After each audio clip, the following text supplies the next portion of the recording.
अब महाविनाश आने वाला है। साला ये दुख का खत्म नहीं होता बे।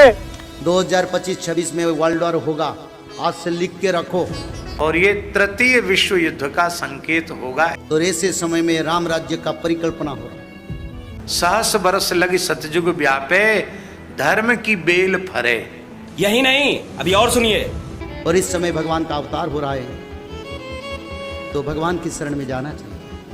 शाबाश। तो इसमें यही कहा है कि वो फिर गिरते हुए अध्यात्म सत्र को फिर से उभारेगा और एशिया के लोग उन्हें भगवान का अवतार मानेंगे। अब महाविनाश आने वाला है और ये तृतीय विश्व युद्ध का संकेत होगा, ऐसा अच्युतानंद दास जी ने लिखा है। और कहा तीसरे विश्व युद्ध के बाद चौथा विश्व युद्ध का कोई उन्होंने संकेत नहीं किया, पर तृतीय विश्व युद्ध का संकेत किया है। और संसार में ऐसी परिस्थितियां बन रही हैं कि उससे लगता है कि ये युद्ध कभी न कभी हो जाएगा, क्योंकि जब से शुरू हुआ है वो बंद नहीं हुआ, कहीं न कहीं चल रहा है। और जैसे ही 10-20 देश इकट्ठे एक दूसरे के आमने सामने हुए, विश्व युद्ध हो गया। तो उस विश्व युद्ध में बहुत भारी नरसंहार होगा, इतने लोग मारे जाएंगे। अच्युतानंद दास जी लिखते हैं कि विश्व की जनसंख्या मात्र 64 करोड़ रह जाएगी। कितनी? इस समय कितने हैं? 8 अरब से ऊपर। मात्र 64 करोड़ लोग जिंदा रह जाएंगे, उनमें 31 करोड़ भारत में होंगे। बचेंगे कौन? बोले जो भगवत शरणागत भक्त होंगे, जो गौ और ब्राह्मणों के उपासक होंगे, वैदिक सदाचार जिनके जीवन में होगा, उनको भगवान ही कृपा करके बीज रूप में बचा लेंगे, ऐसा भी लिखा। इसलिए कहा भगवान नाम का जप करो, त्रिकाल संध्या करो, यूं करो त्यों करो और भगवत शरणागत हो जाओ, सावधान हो जाओ, तो भगवान तुम्हारा नाम लिस्ट में लिख लेंगे और तुमको बचा लेंगे। नहीं तो फिर तुम्हारी तुम जानो, विनाश तो होने वाला है। इस तृतीय विश्व के युद्ध के बाद भगवान कल्कि का प्रभाव दिखाई पड़ेगा और 1000 वर्ष के लिए कम से कम फिर से समय बदल जाएगा।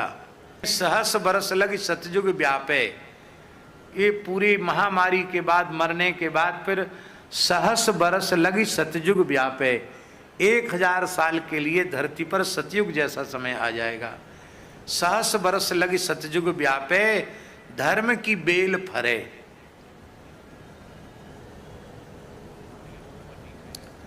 धर्म की बेल फलित हो जाएगी और सूरदास यह हरि की लीला, टारे ना ही टरे, रेमन धीरज क्यों न धरे।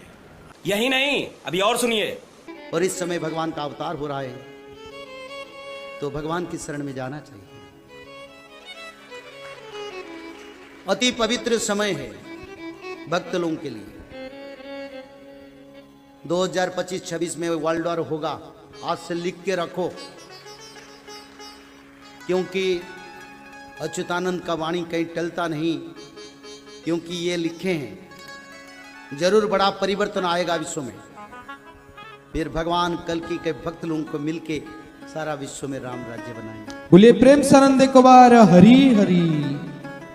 तो भारत के अंतिम प्रधानमंत्री भी ऐसे लोग रहेंगे जो हम देखते हैं। तो ऐसे समय में राम राज्य का परिकल्पना हो रहा है। भगवान राम के पवित्र जन्मभूमि पर प्रभु के प्रतिमा का फिर पुनर्प्रतिष्ठा, ये सब सत्ययुग का संकेत की एक एक संकेत है। और इसी समय भगवान कल्कि का शरण में सबको जाना चाहिए, क्योंकि कल्कि भगवान उद्धार करेंगे। भगवान कल्कि के शक्ति से सारा विश्व में सनातन धर्म होगा, क्योंकि भगवान कल्कि 64 कला संपन्न है। लोग जानने लगे हैं, आगे भारत जानेगा, विश्व जानेगा, और भक्त लोग रह जाएंगे, पापियों का विनाश हो जाएगा। तो इसलिए आप लोगों को त्रिकाल संध्या करना पड़ेगा। इसमें वाणी जो लिखी है ये कमाल की है, देखिएगा, यथार्थ है। इसका फिर भक्तों ने इस YouTube पर भी खोजा है, जो का तू पाया है। एक फ्लोरेंस नाम की भविष्य वक्ता हुई है अमेरिका में, और उसने इस दास के बारे में, एक महापुरुष के बारे में, ये तो आप कहने की जरूरत नहीं, बार बार कहना अच्छा भी ना लगता, अब पे पता लग जाएगा सब सारे लक्षणों को जब आपके रूबरू किया जाएगा। इसने कहा कि विश्व प्रसिद्ध भविष्य वक्ता फ्लोरेंस ने भविष्यवाणी की है कि तीसरा विश्व युद्ध नहीं होगा, वह भारत के प्रयासों से टल जाएगा। एक दिव्य महापुरुष की विचारधारा से भारत में एक आध्यात्मिक लोग सत्ता में आएंगे। उस महापुरुष के अनुयायी उनकी इस नई विचारधारा को विश्व में फैलाएंगे। भारत ही नहीं, पूरे विश्व के लोग उस विचारधारा से प्रभावित होंगे। भविष्य वक्ता फ्लोरेंस की महत्वपूर्ण वाणियां। अब देखिए, ये है वो, पूरा देखना एक बार। ये है वो बहन जिसका फोटो है, ये चित्र बना है इस पत्रिका के अंदर। ये वो बहन खड़ी है, जैसे एक फिलोसफर की तरह इनकी दृष्टि स्पष्ट दिखाई दे रही है। अब इसके हम आगे और पढ़ेंगे तो आनंद घना होगा। इसके हमने फोटो स्टेट कर रखी है, इसमें निशान लगा रखे, इसमें कुछ उभरे हुए अक्षर हैं, अच्छे पढ़े जाएंगे। देखिए, इसमें ज्यादा ना पढ़ के हम अपने काम का पढ़ेंगे। वो हमने 53 पर पढ़ा था, ये हमने 53 पृष्ठ है इसका, इस पे पढ़ा था। ये यहाँ 53 पृष्ठ है, यहाँ देखा था 53 पृष्ठ पे। और अब हम यहाँ पढ़ेंगे 54 पृष्ठ पे। ये 54 पृष्ठ है। अब देखिएगा यहाँ क्या लिखा है। पहले उसने बताया कि इस प्रकार बहुत सी भविष्यवाणियां इसकी, इराक के राष्ट्रपति सद्दाम हुसैन ने अमेरिका से युद्ध किया, इस प्रकार की बहुत सी खतरा मंडला रहा था, टल गया। फ्लोरेंस की इतनी भविष्यवाणियां सच साबित हुई हैं कि कोई उनकी भविष्यवाणियों पर शक तक नहीं कर सकता। वैज्ञानिक भी उनकी भविष्यवाणियों के सच होने के से आश्चर्यचकित हैं। फ्लोरेंस ने अपनी भविष्यवाणी में कई बार भारत का जिक्र किया है। The fall of sensational culture नाम की अपनी पुस्तक में उन्होंने लिखा है, सन 2000 आते आते प्राकृतिक संतुलन भयावह रूप से बिगड़ेगा। यानी लोगों में दुराचार, रिश्वतखोर, हाहाकार, बेईमाना घर कर जाएगा। लोगों में आक्रोश का भावना प्रबल होगी, दुराचार पराकाष्ठा पर होगा। पश्चिम देशों के विलासितापूर्ण जीवन जीने वालों में निराशा, बेचैनी और अशांति होगी। अतृप्त अभिलाषाएं और जोर पकड़ेंगी, जिससे उनकी अपनी कटुता बढ़ेगी। चारों ओर हिंसा और बर्बरता का वातावरण होगा। गरीब संपन्न व्यक्तियों की संपत्ति छीनेंगे, ऐसा वातावरण होगा और चारों ओर हाहाकार मच जाएगा। अब देखो, अब ये भविष्य वक्ता कह रही है कि ऐसी, अगर वो संत ना आता तो ऐसी दशा भारत की हो जाती, लोग एक दूसरे ने लूटने लग जाते। अब इसने तुरंत फिर क्या कहा कि उस संत की विचारधारा से वो घातक माहौल टल जाएगा। देखिए यहां आगे, ऐसा वातावरण होगा, ऐसा हाहाकार मच जाएगा। लेकिन भारत से उठने वाली एक नई विचारधारा, इस घातक वातावरण को समाप्त कर देगी। वह विचारधारा वैज्ञानिक दृष्टि से लोगों में सामंजस्य और आपसी भाईचारा और भाईचारे का महत्व समझाएगी। वह यह भी समझाएगी कि धर्म और विज्ञान में आपस में विरोध नहीं है। आध्यात्मिकता की उच्चता और भौतिकता का खोखलापन सबके सामने उजागर करेगी। अपने आत्माओं, ये तो चलो इन भविष्य वक्ताओं का तो इतना काम समझ लो आप, जैसे परमात्मा ने विद्वान बना दिया, पृथ्वी और सूरज बना दी, सब नक्षत्र बना दिए, और समय अपने आप निर्धारित है कि इस समय 6:20 पर सूर्य उदय होगा। अगर कोई खगोल भगोल का ज्ञाता अब बता दे कि फलानी तारीख को 6:20 पर सूर्य उदय होगा, वो ना बताता तो भी उसी समय होना ही था वो, क्योंकि उस परमात्मा ने वो निर्धारित सिस्टम बना ही रखा है। तो ये ना बताते तो भी परमात्मा ने पहले बोल ही रखा है, निर्धारित दिन ठीक का बता धर रखा है, वो तो ये होना ही होना था। तो यहाँ ये बताना चाह रहे हैं, ये माई बहन ने बताया है कि वो संत की विचारधारा से आध्यात्मिकता की उच्चता और इस भौतिकवाद का खोखलापन उजागर होगा। ये हो रहा है आपके सामने और सबकी आत्मा मान रही इस बात को, सचमुच ऐसा है। देखिए ये कह रहे हैं कि आध्यात्मिकता की उच्चता और भौतिकता का खोखलापन सबके सामने उजागर करेगी। मध्य वर्ग उस विचारधारा से बहुत प्रभावित होगा। आप जितने ही आ रहे हो बिल्कुल मीडियम वर्ग के बच्चे हो सारे, बिल्कुल, और देखो कैसे आप उमड़ उमड़ करा रहे हो, कैसे मान रहे हो दास ने जो बोल दिया फाइनल है, ना किसी को लेना है ना देना है, विवाह एक सिंपल वे से करना है। हम विवाह के ऊपर इतना खर्चा कर देते हैं, फिर आगे सूचक बात पता नहीं कितने कुबाड़ हमने सर पर रख लिए। जब ब्रह्मा विष्णु महेश का ब्याह किया था दुर्गा ने, ना कोई भाती था ना बराती था, ना कोई जलेबी तारे था, ना कोई डीजे बजानिया था।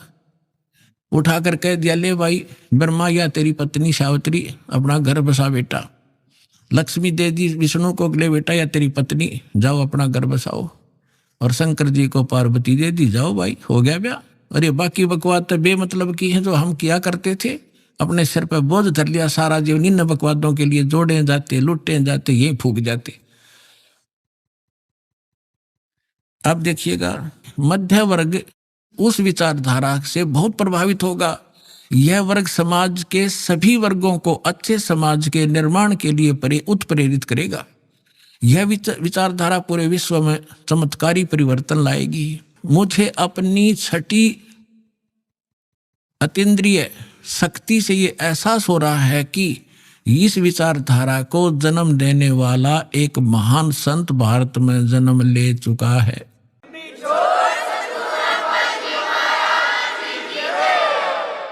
ये देखिएगा, ये 1900 यहाँ लिखा है कि एक पत्रकार ने 1964 में फ्लोरेंस से पूछा था और 1980 की शुरुआत तक व्यापक उथल-पुथल 80-89 के बाद ऐसे भूकंप आएंगे कि न्यू जर्सी का कुछ हिस्सा तथा यूरोप और एशिया के कई देशों के स्थानों पर भूकंप से विदीर्ण हो जाएंगे, कुछ जलमग्न हो जाएंगे। तृतीय विश्व युद्ध का आतंक सबके दिमाग में बैठ जाएगा। वे इस युद्ध की तैयारी कर लेंगे, लेकिन भारतीय राजनेता नहीं संत की तरफ से शिकार है, तीसरे युद्ध से वो समाप्त कर दे। तो 1964 तक यह जीवे थी। 1964 में तो ये युवा थी जो बता रही थी, 10, 20, 30 वर्ष और भी रहेगी, 94-95 तक यह जीवे थी। तो इसने उस समय बता दिया था, 1964 में भी इसने बता दिया था कि उसका जन्म हो चुका है। और उसको दृष्टि आगे की जो वर्तमान का जो दास की सती थी अब की है वो भी दिखाई दे थी। देखिएगा, मुझे अपनी छठी अंतीन्द्रिय यानी अंदर के आभास से उस शक्ति से ये एहसास हो रहा है कि इस विचारधारा को जन्म देने वाला वह महान संत भारत में जन्म ले चुका है। उस संत के ओजस्वी व्यक्तित्व का प्रभाव सबको चमत्कृत करेगा।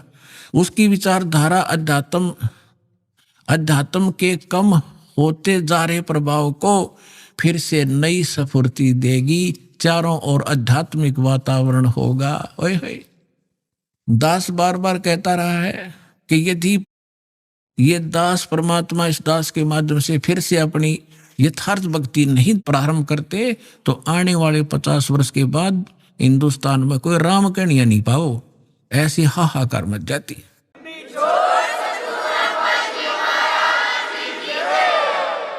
तो इसमें यही कहा है कि वो फिर गिरते हुए अध्यात्म सत्र को फिर से उभारेगा। इसका ये भावार्थ है।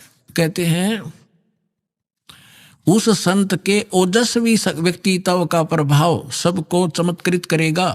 उसकी विचारधारा अध्यात्म के कम होते जा रहे प्रभाव को फिर से नई स्फूर्ति देगा। चारों ओर आध्यात्मिक वातावरण होगा। संत की विचारधारा से प्रभावित लोग विश्व के कल्याण के लिए पश्चिम की ओर चलेंगे। धीरे धीरे एशिया, यूरोप, अमेरिका पर पूरी तरह छा जाएंगे। उस संत की विचारधारा से पूरा विश्व प्रभावित होगा। उनके चरण चिन्हों पर चलेगा। पश्चिमी देश के लोग, अमेरिका, इंग्लैंड आदि, उन्हें ईसा, मुसलमान उन्हें एक सच्चा रहनुमा, और एशिया के लोग उन्हें भगवान का अवतार मानेंगे। उस महासंत की विचारधारा से बौद्धिक क्रांति आएगी। बौद्धिक माने अच्छी बुद्धिमान लोग उसके साथ होंगे। देखो, बुद्धिजीवियों की मान्यताएं बदलेंगी।